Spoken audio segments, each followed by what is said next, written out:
हमारे साथ एक नया लड़का भर्ती होकर आया था। उसे ना जाने क्यों इतना शौक था फौज में आने का। जुनूनी सा था, पागल, और खूबसूरत इतना था कि क्या बताऊं, शायद बता ना सकूं। उसकी शोख सी आंखों में एक अजीब सी दीवानगी टपकती थी। उसके सुर्ख गुलाबी होंठ, क्यूट सी नाक, मुस्कुराने पे डिम्पल उसकी खूबसूरती में इजाफा करते थे। रंग ज्यादा गोरा नहीं था, लेकिन कशिश इस कदर थी कि जैसे कोई जन्नत से आया फरिश्ता है। पहले दिन उसके साथ जान पहचान हुई, गपशप लगाई। चूंकि मैं मेजर था और वो कैप्टन शोएब नाम था उसका, तो मैंने कहा, कैप्टन, कल से आप चार्ज संभालेंगे। आप अभी आराम कर लें, सफर से थक गए होंगे। रोबदार आवाज में मुझे सैल्यूट किया। ओके सर, सलाम किया और चला गया। उसकी आवाज में भी एक अजीब सा रोब था। दूसरे दिन परेड ग्राउंड में सबसे तारुफ करवाया गया। उसका इखलाक ऐसा था कि जैसे किसी बेजान को भी सांसें बख्श सकता था, किसी दुश्मन को भी सीने से लगा सकता था। चार्ज संभालते ही उसे कैंप की कुछ जिम्मेदारियां दी गईं। वो अपनी ड्यूटी जिम्मेदारी से निभाता। दिन गुजरते गए, मैं उसके बहुत करीब आता गया। मुझे उसकी आदत होने लगी। वो इतना अच्छा था कि उसके यूनिट के सिपाही भी उसे पसंद करते, दिल से उसकी इज्जत करने लगे। लेकिन वो कभी कभी बच्चों जैसी शरारतें भी किया करता था, जो मुझे बहुत भाती थीं। खैर, वक्त के साथ साथ जान पहचान बढ़ी और हम बहुत अच्छे दोस्त बन गए। एक दिन बातों बातों में पूछा उससे, बताओ भाई, फैमिली में कौन कौन है? कहने लगा, सर, फैमिली में तो माँ है और 3 बहनें हैं। बाबा जान का 1 साल पहले इंतकाल हो गया। मैंने कहा, तुमको कैसे ये फौज में आने का शौक पैदा हो गया? तो कहने लगा, मेरी बहनों को शौक था कि उनका भाई फौजी बने, वरना मैं अच्छा भला डॉक्टर बन रहा था। वक्त गुजरता गया, हमारी दोस्ती इस कदर बढ़ गई कि हम कभी कभी एक दूसरे के घर भी छुट्टी पे जाने लगे। वो अक्सर नूरजहां का गाना सुना करता था, ए पुत्र हटा ते नहीं विकदे, की लबनी है विच बाजार कुड़े। मैं उसे कहता था, इतना शोख चंचल सा लड़का और ये गाना सुनता है। कहता था, कभी ये गाना वक्त आने पे तुम्हें समझ आएगा। कभी कभी बहुत अजीब अजीब बातें किया करता था, जो मेरी समझ में बिल्कुल भी नहीं आती थी। मेरी शादी थी, उसको इनवाइट किया। उसकी माँ बहनें सब मेरी शादी पे आए। बहुत अपनायत थी, बहुत इंजॉय किया हमने। मैंने उसकी माँ जी से कहा, आंटी जान, अब कैप्टन साहब के लिए भी कोई लड़की देखो और इसकी भी शादी करवा दो। तो शादी की बात पे शर्मा सा जाता था। 3 साल हो गए थे हम साथ थे। उसकी बहन की शादी हो गई, नया घर ले लिया। उसने छोटी एक बहन का मेडिकल में दाखिला करवाया। एक मुकम्मल जिम्मेदार, सुलझा हुआ इंसान था। फिर वो वक्त भी आ गया जिसका उससे ज्यादा मुझे इंतजार था, जनाब की शादी का।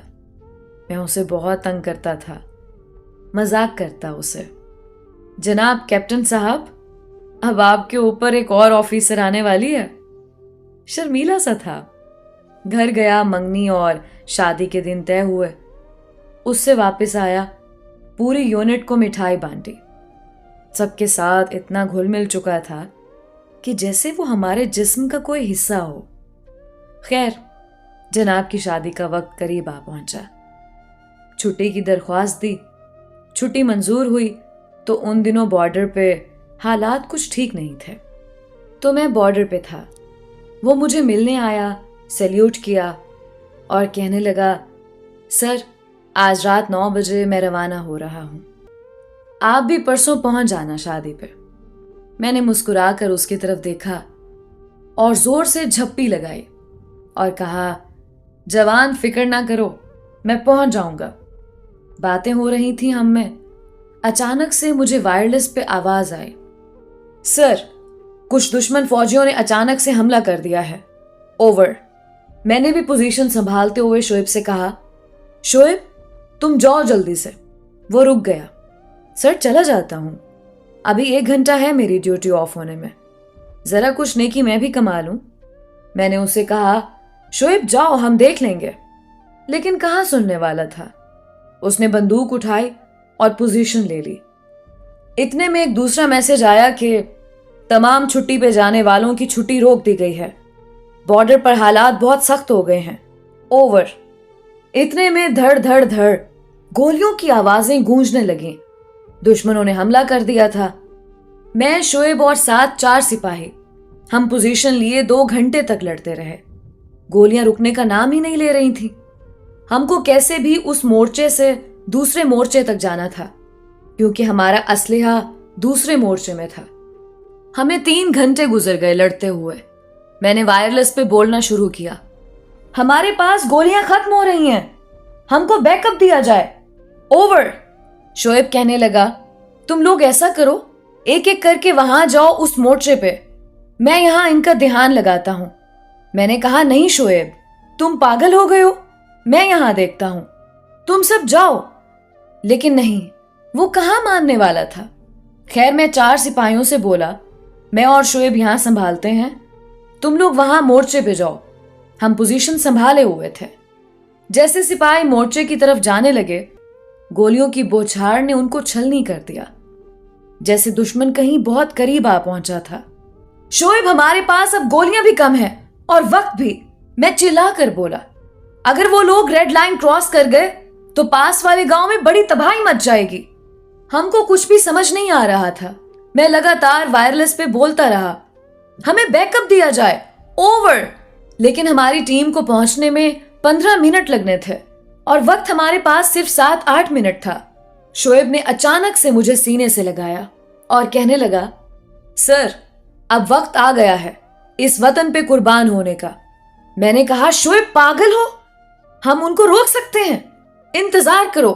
लेकिन शोएब बोला, नहीं सर, अगर ना रोक सके तो गांव में आने वाली तबाही हमको कभी माफ नहीं करेगी। उसने ग्रेनेड अपने जिस्म से बांधा और बोला, मैं शहीद हो जाऊं तो मुझे दुश्मन के हवाले ना छोड़ना, मेरी मैयत को उनसे वापस लेके अच्छे से दफन करना। मैं उसकी बातों पे रो रहा था।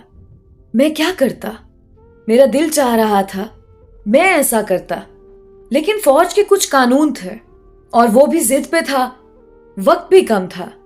मुझे वसीयत कर रहा था, मेरी मां को संभालना, मेरी बहन को कहना डॉक्टर बन जाओ तो मेरी कब्र पे जरूर आना, मेरी मां को कहना शादी के अरमान जो थे मुझे उसके लिए माफ कर दे, जन्नत में हूरों के साथ मां का इंतजार करूंगा इंशाअल्लाह।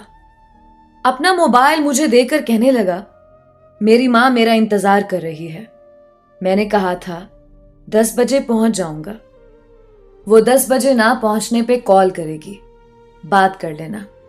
ये कहकर वो अलविदा हुआ। मुझे जोर से सीने से लगाया और नारे तकबीर अल्लाह अकबर की सदा बुलंद की और दुश्मन की तरफ चल दिया। हम फौजियों की जिंदगियां चंद लम्हों की मेहमान होती हैं। हम कहां कब दुनिया छोड़ जाएं, एक लम्हे की खबर नहीं। वो मेरी आंखों के सामने जा रहा था और मैं चीख चीख कर रो रहा था। परसों उसकी शादी थी। बहनें, मां, दुल्हन सब इंतजार में थे कि कैप्टन शोएब घर आ रहा है, और यहां खुदा कुछ और प्लान कर चुका था। वो देखते ही देखते उनके पास पहुंच गया। जोरदार धमाका हुआ और दुश्मन को जहन्नम वासिल कर दिया। उसके जिस्म के टुकड़े टुकड़े हो गए। इधर वो शहीद हुआ, उधर उसकी मां का फोन आया। यहां रिंगटोन लगी हुई थी, ए पुत्र हटाते नहीं विकदे की लबनी है विच बाजार कुड़े, ए देन है मेरे दाता दी ना ही में टकरा मार कुड़े। मेरा जब्त टूटा, मैं चीख चीख कर रोने लगा। एक हसीन फरिश्ता मुल्क पे कुर्बान हो गया। मैंने सैल्यूट किया। इतने में टीम पहुंच चुकी थी। दुश्मन भी कुछ भाग चुके थे। मिशन कामयाब रहा। हम फौजी पराए होते हैं। हमसे नफरत ना किया करो। क्या पता किस गली में हमारी जिंदगी की शाम हो जाए। कैप्टन शोएब जैसे नौजवान अपनी जिंदगी की परवाह किए बिना मौत को चूम लेते हैं। खुदा नसीब वालों को ये दर्जा देता है।